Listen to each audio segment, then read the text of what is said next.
High, আশা করি ভালো আছো। তোমাদের গত ক্লাসের পড়া যা ছিল সেটা হচ্ছে যে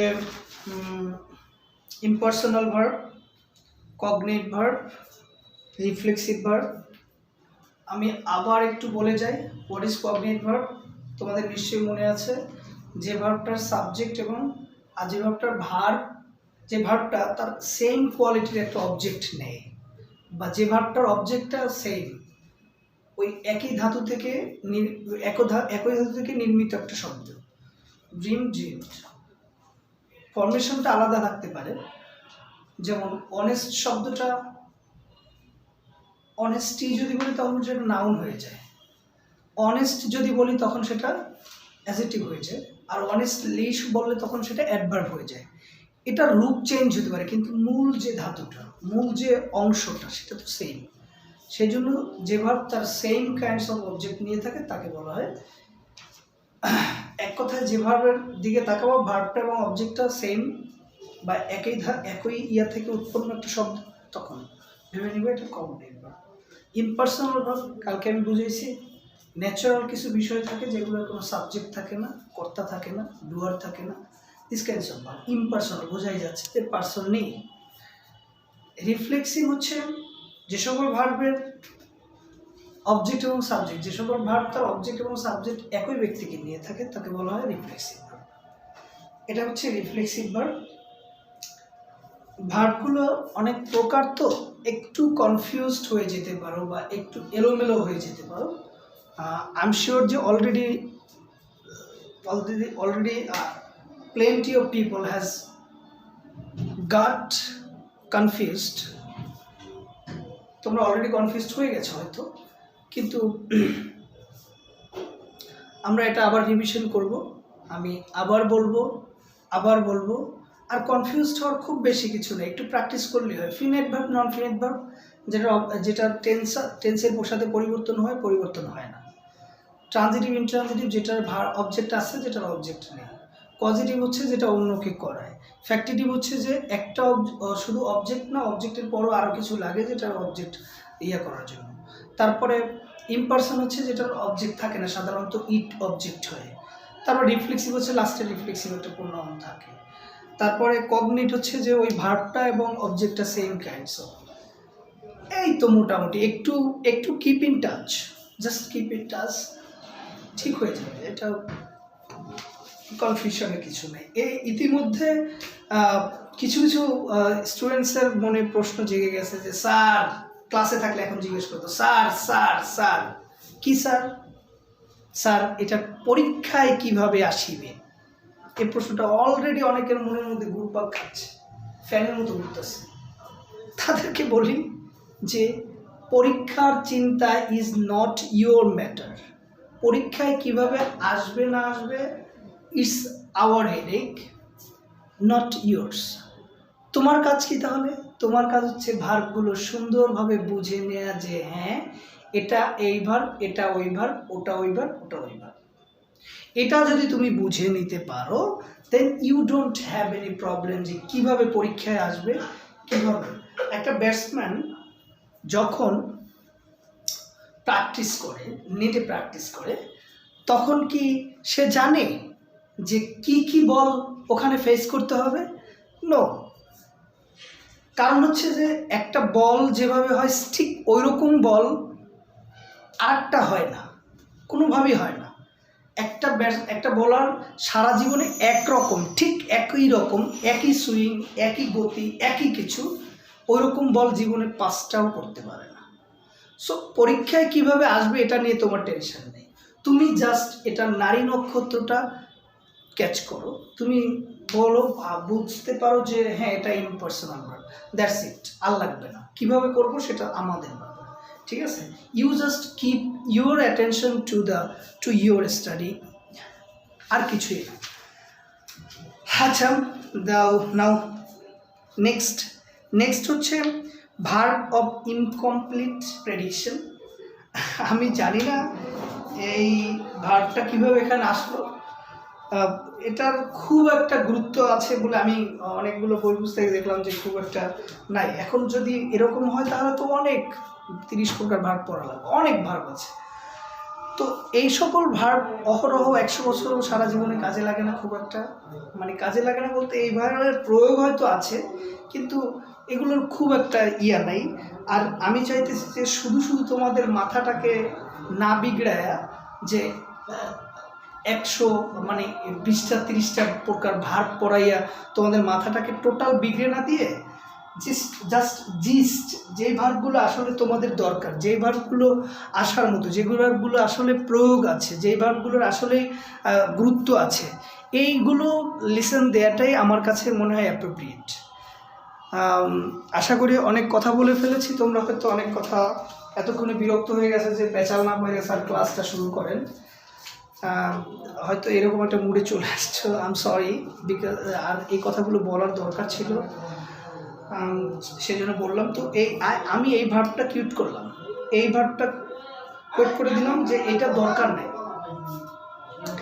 এরপরে আসি quasi passive verb. Quasi passive ভার্বটা হচ্ছে এমন ভার্ব যে ভার্বটা হচ্ছে প্যাসিভ উল্লেখ আছে, কিন্তু এখানে কোয়াজি শব্দের অর্থ হচ্ছে লুকায়িত বা ছদ্মবেশধারী। তাহলে এখানে প্যাসিভ আছে, ছদ্মবেশে প্যাসিভ আছে। প্যাসিভ তো তোমরা জানো, যেখানে সাবজেক্ট অবজেক্ট হয়ে যায়, অবজেক্ট সাবজেক্ট হয়ে যায়, অবজেক্টটা চলে আসে সাবজেক্টে, সাবজেক্টটা চলে যায় অবজেক্টে। এটা হচ্ছে বেসিক রুল প্যাসিভের। তো আমি বলতে চাইছি যে অনেকটা প্যাসিভের মতো, নট লাইক প্যাসিভ। যদি you see the carbon copy of my figure and face, তুমি কি বলবা যে মনির স্যার যাচ্ছে? ন, তুমি বলবা যে লাইক মনির স্যার। তো এটা প্যাসিভ না, নট প্যাসিভ, লাইক প্যাসিভ, অনেকটা প্যাসিভ। এখন হাউ ইট ইজ প্যাসিভ, কীভাবে এটা প্যাসিভ সেটা আমি বুঝিয়ে দিচ্ছি তোমাদেরকে। নাও give your attention.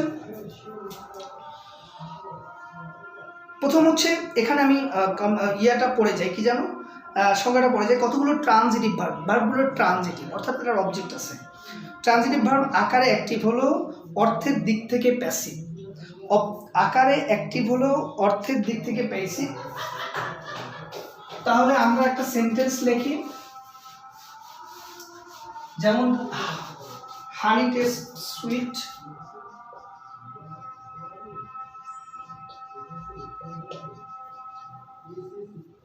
Sweet,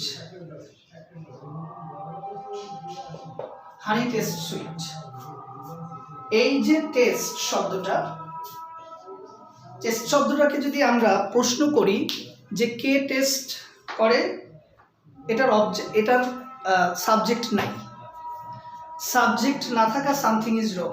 subject যে সেন্টেন্সে থাকে না বা সাবজেক্ট যে সেন্টেন্সের একদম শেষে থাকে, ওই সেন্টেন্সটা প্যাসিভ হয়।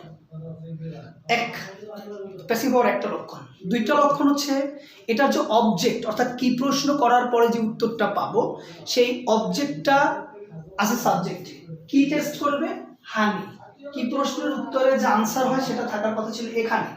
এখানে মানে এটা অবজেক্টটা থাকে সাধারণত ভার্বের পরে, কিন্তু অবজেক্টটা যখন প্রথমে চলে আসে, এটা অন্যতম লক্ষণ হচ্ছে যে অবজেক্ট সাবজেক্টে আসে কোন টেন্সের, কোন সেন্টেন্সের? প্যাসিভ সেন্টেন্সের। এই 2 নম্বর লক্ষণ। 3 নম্বরে হচ্ছে প্যাসিভে ভার্বের পাস্ট পার্টিসিপল থাকে, এটা এখানে নেই। 3 নম্বরে হচ্ছে, আর 4 নম্বর হচ্ছে ভার্বের প্যাসিভের আগে একটা বি ভার্ব থাকে, সেটাও নেই। এই যে অর্ধেক আছে অর্ধেক নেই, অর্ধেক প্যাসিভের মতো অর্ধেক প্যাসিভের মতো না। ওই যে বললাম যে আমার মতো দেখতে, তার মানে হচ্ছে আমি না। আমার মতো দেখতে সেটা আমি না, কিছুটা মিল আছে তোমার কাছে, যে কিছু হাত পায়ে মিল আছে, কথাবার্তার স্টাইলে মিল আছে, চেহারায় মিল আছে, বা ইত্যাদি ইত্যাদি, ফ্যামিলি প্যাকে মিল আছে, ঠিক আছে, মানে একটু মোটা সোটা, তো ইত্যাদি ইত্যাদি। তো এখন কথা হচ্ছে যে তোমরা নিশ্চয়ই বুঝতে পেরেছো যে হানি টেস্ট সুইট, মধু খেতে মিষ্টি। এখানে কিন্তু সরাসরি বলা হয়নি যে আমি খেয়েছি এবং মিষ্টি। আম খেতে মিষ্টি কথাটা কিন্তু একটু ইনডিরেক্ট। আম খেতে মিষ্টি, ঠিক আছে, মধু খেতে মিষ্টি। এভাবে আরও অনেক সেন্টেন্স আছে যে The rose smells. The rose smells good. Smells good. The rose. Oh man, sorry. Rose smells good. এই যে কি কিসের স্মেল বা কোনটার স্মেল নেব সেটা কিন্তু অবজেক্টে আছে, সাবজেক্টে আছে। সাবজেক্টে পড়ে আছে, সাবজেক্ট নাই, সাবজেক্ট উধাও। তো এই সকল সেন্টেন্সের সেন্সটা অনেকটা প্যাসিভের মতো, সেই জন্য এটাকে বলা হয় কোয়াজি প্যাসিভ। আই হোপ তোমরা বুঝতে পেরেছো। এভাবে রাইস সেলস চিপ, আবার দ্য বিরিয়ানি টেস্টেড ডেলিশিয়াস, তারপরে দ্য ওয়েদার ফিলস গুড, তারপরে দ্য কম্পোজিশন রিডস গুড। এরকম রিডস গুড হতে পারে, টাফ হতে পারে। এরকম যে সেন্টেন্সগুলো সেগুলোকে কোয়াজি প্যাসিভ বলে। মনে রাখবা, কোয়াজি মানে হচ্ছে যে ছদ্মবেশী, আর প্যাসিভ মানে প্যাসিভ, তোমরা তো জানোই। তো প্যাসিভের ছদ্মবেশী এক ধরনের প্যাসিভ, এটার অবজেক্টটা প্রথমে থাকে এবং সাবজেক্টটা সাধারণত থাকে না, ঠিক আছে। আচ্ছা, এরপরে আছে রিসিপ্রোকাল। রিসিপ্রোকালটা সো ইজি, বিকজ রিসিপ্রোকাল ভার্বটা শেষে একটা রিসিপ্রোকাল প্রোনাউন থাকবে। যেমন রিফ্লেক্সিভ প্রোনাউন, রিফ্লেক্সিভ ভার্বের আগে একটা রিফ্লেক্সিভ প্রোনাউন থাকে, রিসিপ্রোকাল ভার্বের পরেও একটা রিসিপ্রোকাল। যেমন উই লাভ ইচ আদার শব্দটা কিন্তু reflexive. We hate each other, এটাও কিন্তু ইচ আদার, অন অ্যানাদার, এগুলো কিন্তু রিসিপ্রোকাল প্রোনাউন, মানে পারস্পরিক। রিসিপ্রোকাল মানে কি? পারস্পরিক, একজনের সাথে একজন কানেক্টেড। এরকম যে উই লাভ ইচ আদার, এরকম সেন্টেন্স। রিসিপ্রোকালটা আশা করি তোমরা বুঝতে পেরেছ। আর গ্রুপ ভার্বটা হচ্ছে, গ্রুপ ভার্ব তোমাদেরকে কিছুদিন আগে আমরা পড়াইছিলাম। গ্রুপ ভার্ব কিছু না, একটু অ্যাটেনশন দিয়ে শুনো। সেটা হচ্ছে group verb is a verb, যেটা গ্রুপ শব্দের অর্থই তো দলবদ্ধ। এই ভার্বটা দলবদ্ধ অর্থাৎ বড় থাকে, বা এই ভার্বটাই শুধু থাকে না, ভার্বের সাথে আর একটা শব্দ থাকে, বা আর একটা মোস্ট অফেন প্রেপোজিশন থাকে। এই শব্দটার সাথে মোস্ট অফেন প্রেপোজিশন কানেক্টেড থাকে। এই শব্দটাকে বলা হয় কি জানো? Group verb. গ্রুপ শব্দের অর্থ হচ্ছে, বুঝো তো, মানে মিনিমাম দুটো শব্দ থাকবে এখানে। মোস্ট অফেন দুটো শব্দই থাকে, একটা শব্দ না। এখন তোমরা বলতে পারো যে ফ্রেজ, ঠিক ফ্রেজ না, বা ফ্রেজ বলতে পারো, ইডিয়মস আবার বলো না, ইডিয়মস আবার অন্য জিনিস। আচ্ছা, ওই আলোচনায় আমি যাচ্ছি না। আমি যাচ্ছি যে গ্রুপ ভার্ব। কিছুদিন আগে তোমাদেরকে পড়াইছিলাম গ্রুপ ভার্ব, এটা মোস্ট অফেন প্রেপোজিশন থাকে। আর একটা কথা হচ্ছে, আর একটা গুরুত্বপূর্ণ কথা হচ্ছে যে এই ভার্বটার পরে আর একটা এই ভার্বটার গ্রুপ ভার্ব তখনই বলা হয় যখন এইটার প্রেপোজিশনের অর্থ ভেদে চেঞ্জ হয়ে যায়। যেমন আমি যদি বলি ডেডিকেটেড টু, ডেডিকেট শব্দটার পরে টু বসে, এই টু এবং ডেডিকেট এটা কিন্তু গ্রুপ ভার্ব না, এটা কিন্তু গ্রুপ ভার্ব না। কিন্তু লাফ অ্যাট লাফ মানে কি? হাসা। আর লাফ অ্যাট মানে কি? লাফ অ্যাট মানে হচ্ছে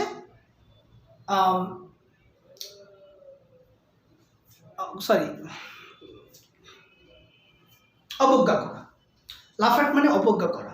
আমি তোমার দিকে, তুমি একটা বেশভূষ নিয়ে নেমেছো, বা তুমি একটা পোশাক পরেছো যেটা একটু এক্সেপশনাল, বা তোমার চেহারাটা একটু এক্সেপশনাল, আমার চেহারাটা বা একটু এক্সেপশনাল, আমরা যে একটু ব্যঙ্গ হাসি দেই না, this is called laugh at.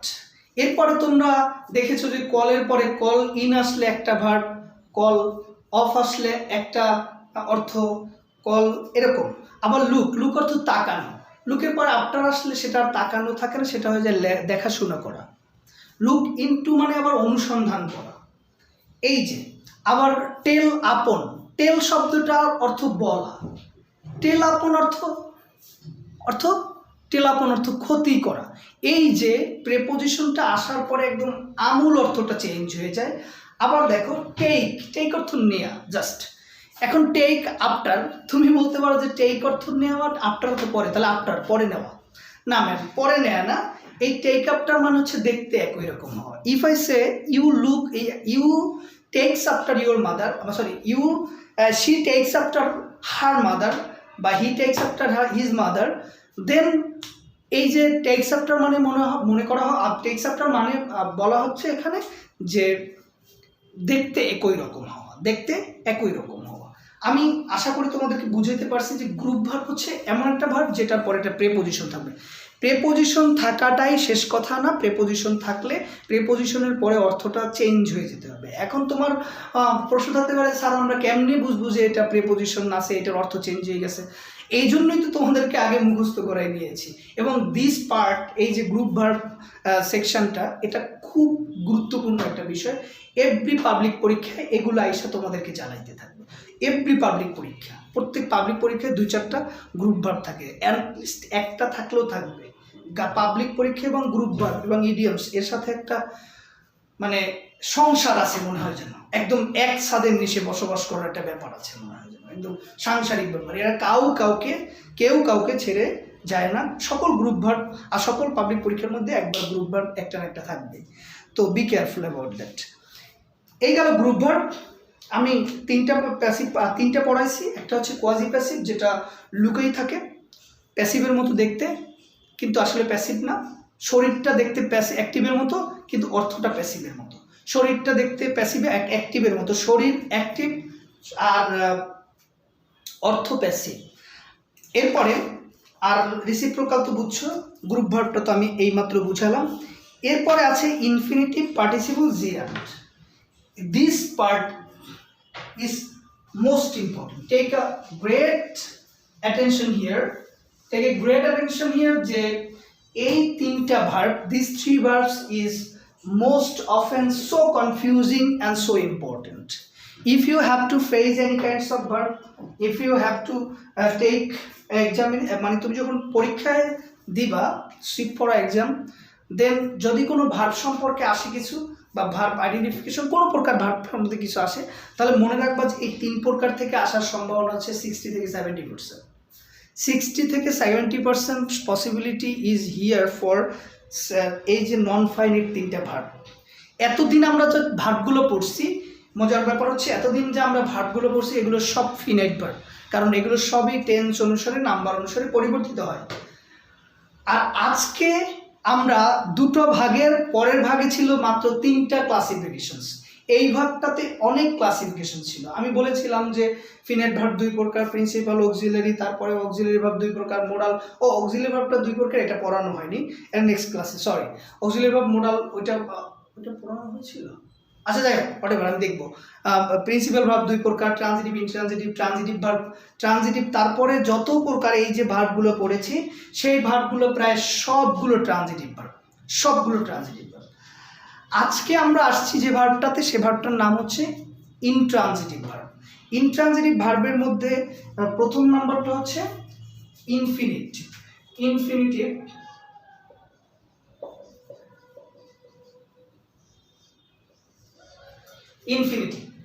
Infinitive verb পড়ার আগে আমরা দুটো সেন্টেন্স লিখি। To walk is a good exercise.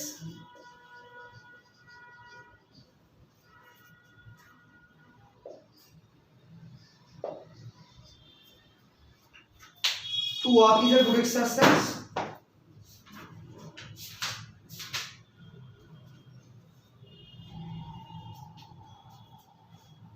They tried to find the fault. They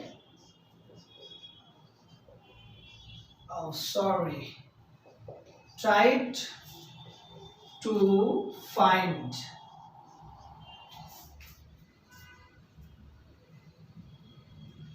fault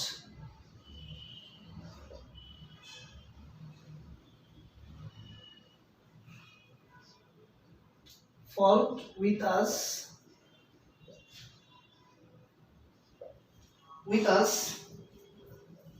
তারপরে birds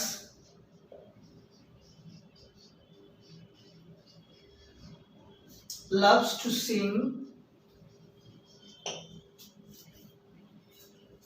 two respect our parents,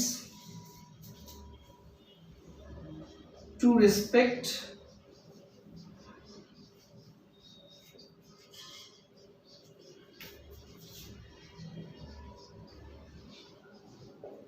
is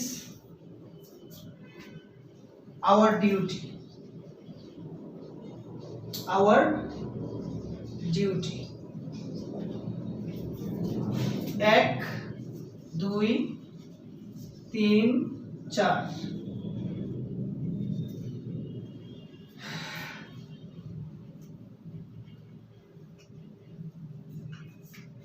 এই যে টু এর পরে যে কটা ভার্ব তুমি দেখবা,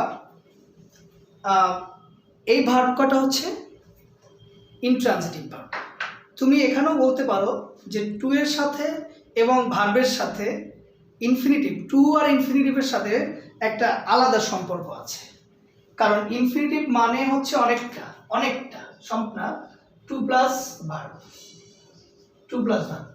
তুমি খুব সহজেই যে কোনো জায়গায়, যে কোনো প্যাসেজে, যে কোনো ইংরেজি লেখায় টু প্লাস ভার্ব দেখবে, অর্থাৎ টু এর পরে একটা ভার্ব দেখবে, যে ভার্বটা টু এর পরে ভার্বটা আছে এবং ভার্বটা প্রেজেন্ট ফর্মে আছে।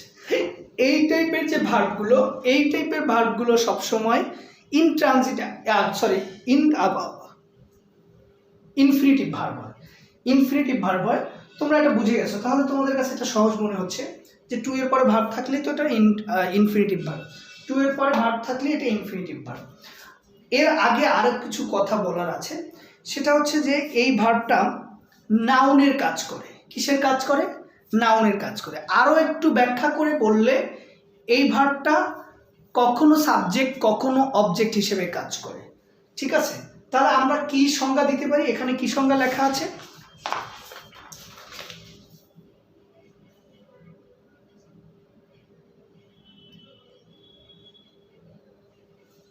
এখানে লেখা আছে যে ভার্ব পার্সন নাম্বার টেন্সের দ্বারা সীমাবদ্ধ নয়।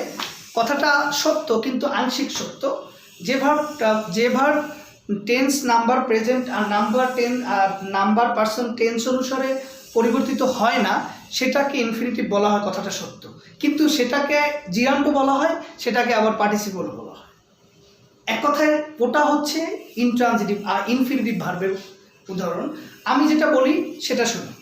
সেটা হচ্ছে যে ভার্বের প্রেজেন্ট ফর্ম লেখো, সংজ্ঞাটা লেখো। ভার্বের present form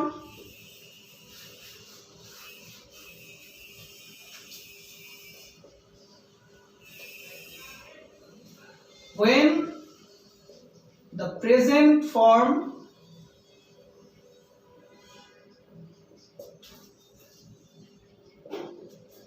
of verb works as noun is called infinitive.